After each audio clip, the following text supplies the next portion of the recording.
dalam itu dimulai dari telur. Jadi pembentukan sel dari sel 1 ke 2, 2 ke 3, 3 menjadi belah ke 6, 6 terus sehingga menjadi satu tubuh. Nah, itu dimulai dari telur. Pembentukan jantung dimulai dari telur. Pembentukan paru-paru dimulai dari telur. Jadi kalau telurnya jelek, maka perkembangan organnya juga jelek.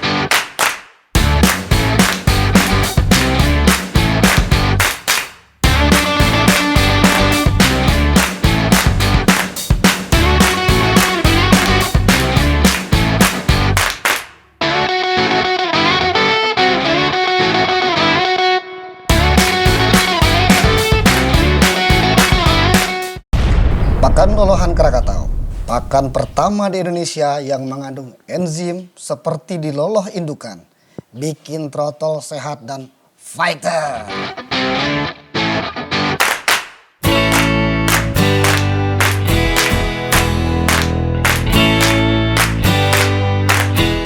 Oke, kawan-kawan, jumpa lagi di channel kesayangan kita. Jangan lupa like dan subscribe serta share ya, share beberapa video yang menurut kawan-kawan bagus di channel YouTube kita di Peternak Murai Batu Nusantara ini. Ya, jangan lupa ya. Kawan-kawan, pagi ini saya berada di Jakarta, tepatnya di daerah Kelapa Gading. Saya merasa wah sayang nih kalau misalnya kita cuman nginep begini-begini saja gitu ya. Saya sedang mengikuti salah satu workshop tentang digital marketing.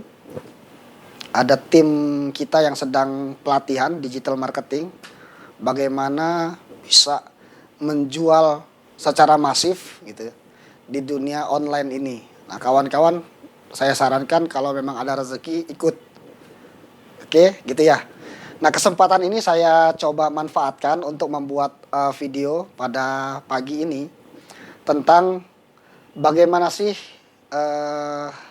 menganalisa atau mengatasi kalau misalkan terjadi permasalahan telur zong. Karena banyak sekali pertanyaan yang masuk ke saya tentang bagaimana mengatasi telur zong. Gitu ya.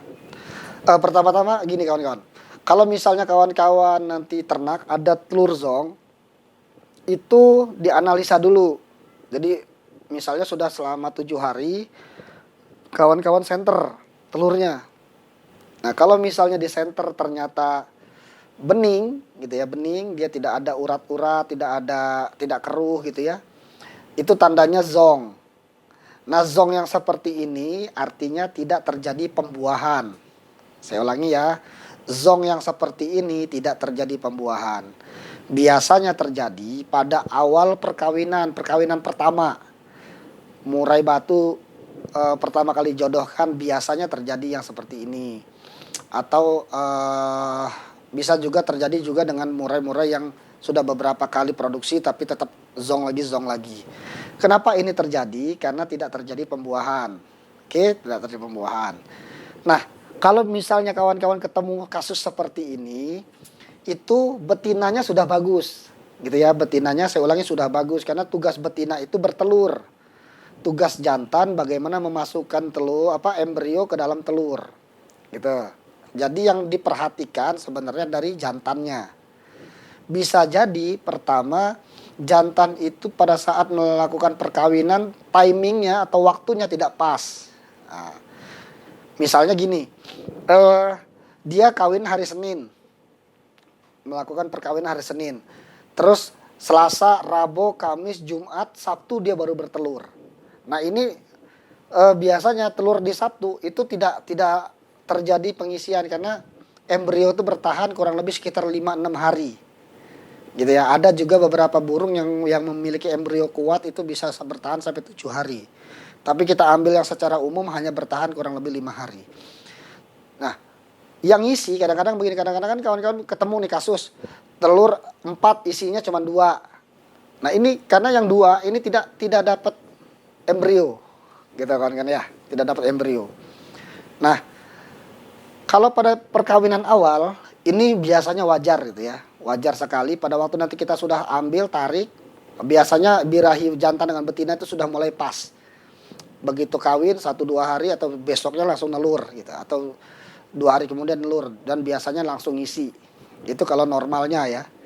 Nah sekarang bagaimana kalau misalnya ini tidak terjadi lagi gitu, zong terus. Kawan-kawan pertama lihat kesehatan burung. Jadi burung diteliti gitu ya, murai yang jantan diteliti berlemak atau tidak gitu ya. Terus ngawinnya bagus atau tidak gitu ya. Kalau misalnya ini sudah ngawin tapi masih zong bening juga. Nah, beberapa kawan-kawan kicau mania melakukan dicukur gitu ya, dicukur atau dibersihkan sedikit di keloakannya ya, di duburnya gitu.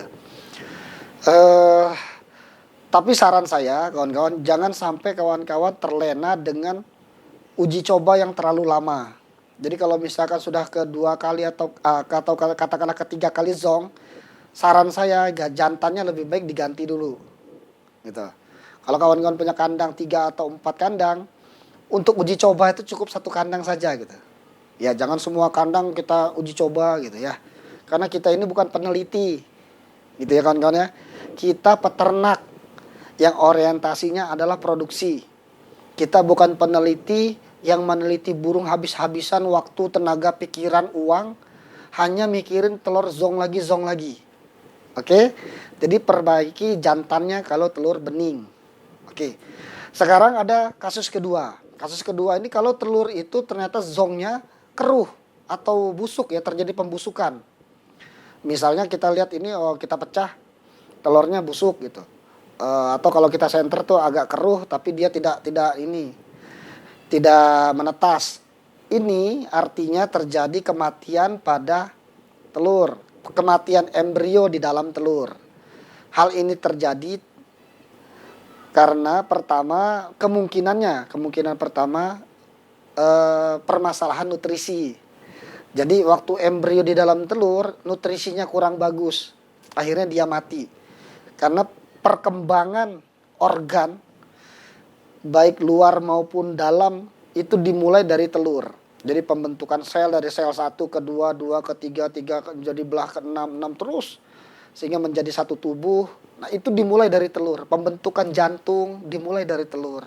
Pembentukan paru-paru dimulai dari telur. Jadi kalau telurnya jelek, maka perkembangan organnya juga jelek. Ini juga bisa membuat burung mati. Ini juga bisa membuat indukan buang telur atau buang anak karena dia melihat anaknya tidak sehat. Ya. Jadi kurang lebih seperti itu analisanya. Nah, jadi apa langkah yang dilakukan? Perbaiki fase sebelum bertelur. Jadi kawan-kawan harus genjot IF-nya, protein ya dari IF, mineral, vitamin diberikan terus. Gitu. Kalau kami pakai Indofit Pro dengan Mineral Express, kawan-kawan terserah silahkan. Karena kami sudah banyak coba beberapa produk dan memang belum dapat yang memuaskan sehingga kita buat produk sendiri gitu ya, Indofit Pro dengan Mineral Express. Lanjut. Nah, faktor kedua yang bisa membuat embrio mati dalam telur adalah lingkungan. Jadi lingkungan yang terlalu panas. Jadi kan kalau dalam telur itu sebenarnya kan di kerambang telur itu ada rongga. Gitu loh. Kerambang ini adalah media berkomunikasinya embrio di dalam telur dan dunia luar. Jadi kalau terlalu panas, ini bisa nguap, gitu. Telur ini bisa nguap, yang akhirnya membuat embrio di dalam mati. Jadi jaga jangan sampai kandang kita terlalu panas, gitu ya. Oke, atau terlalu dingin. Terlalu dingin juga tidak boleh. Nanti ada air gitu ya, ada embun yang masuk. Nah, yang ketiga selain panas, dingin juga bakteri. Jadi bakteri itu kalau nempel ke telur kan waktu indukan turun ke bawah, di bawah itu kan sumber berkembang biaknya bakteri. Karena lembab. Jadi pada waktu bakteri atau virus gitu ya, waktu turun ke dasar sangkar, terus dia injak sana, injak sini, naik, terus nginjak telur, itu memungkinkan di telur tuh nempel bakteri dan dia akan masuk ke lewat pori-porinya gitu. Nah, ini juga bisa membuat permasalahan kematian pada embrio. Kalau toh memang dia lahir, dia biasanya tidak bertahan lama karena sudah terinfeksi jamur atau bakteri atau virus pada saat di dalam telur. Nah, ini juga bisa menyebabkan kematian telur zong atau pada waktu kalau toh menetas dia tidak bertahan lama. Jadi gitu kawan-kawan ya, kesimpulannya kawan-kawan, telur zong itu bisa bening, tidak terjadi pembuahan, atau yang kedua itu terjadi pembuahan tapi mengalami kematian di dalam telur. Oke, demikian video singkat dari saya, semoga bermanfaat kawan-kawan ya. Saksikan terus video-video selanjutnya di channel YouTube kita yang bermanfaat untuk pendidikan kawan-kawan kicau mania, khususnya peternak murai batu Nusantara. Saya sudah banyak membahas tentang bagaimana memproduksi, menciptakan supaya betinaan itu punya telur yang banyak, ada di video kita.